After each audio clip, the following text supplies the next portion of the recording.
આપણા સિલેબસમાં એક ટોપિક છે આહારના ઘટકો. આહારના ઘટકો એટલે સિમ્પલ ખોરાકમાં રહેલા પોષક તત્વો. મુખ્ય 5 પોષક તત્વો છે: કાર્બોદિતો, ચરબી અને પ્રોટીન, વિટામિન અને ખનિજ તત્વ. આ 5 કેમ મેં અલગ કર્યા, આ બાજુ 3 મૂક્યા ને આ બાજુ 2 મૂક્યા? તેનું કારણ છે કાર્બોદિતો, ચરબી અને પ્રોટીનનું પાચન થવાનું અને અભિશોષણ થવાનું, જ્યારે વિટામિન અને ખનિજ તત્વોનું ફક્ત અભિશોષણ થવાનું, એનું પાચન નહીં થાય. આ પાછું શું આવ્યું? તો પાચનનો સિમ્પલ મતલબ થાય આપણે દાળ ભાત શાક રોટલી ખાધું અને એમાં બધા જ પડ્યા હોય, તો જેવું તમે દાળ ભાત શાક રોટલી ખાઓ તો પહેલું ચાવવાના, તો જેવું તમે ચાવો તો એ પાચનની શરૂઆત થઈ, જેને કહેવાય યાંત્રિક પાચન.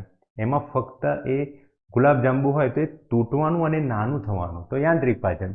પણ જેવું એમાં લાડ ઉમેરાય તો એમાં હવે કેમિકલ પ્રોસેસ થવાની. જે ઉત્સેચકો હોય એ ઉત્સેચકો એના ઉપર પ્રક્રિયા કરવાના, તો એ પ્રક્રિયા દ્વારા શું થવાનું? તો આખું જે ગુલાબજાંબુ મોટું હોય એ નાનું થયું. હવે એની અંદર જે મોટા અણુઓ હોય, જટિલ અણુઓ હોય, એ અણુઓ નાના સરળ સ્વરૂપમાં ફેરવવાના, તો એને પાચન કહેવાય. ઉદાહરણ કયું?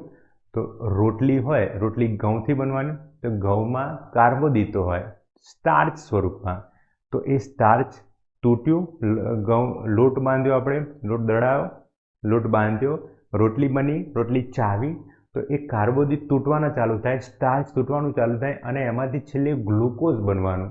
તો સ્ટાર્ચ એટલે મોટો અને જટિલ અણુ, જ્યારે ગ્લુકોઝ એટલે સરળ અને શોષી શકાય તેવો અણુ.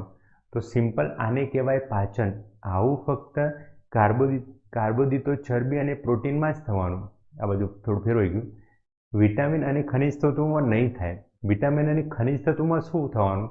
તો એ ઓલરેડી નાના અને સરળ સ્વરૂપમાં હોય, ગ્લુકોઝ લેવલમાં હોય, તેનું પાચન કરવાની જરૂર નથી, એનું અભિશોષણ થાય.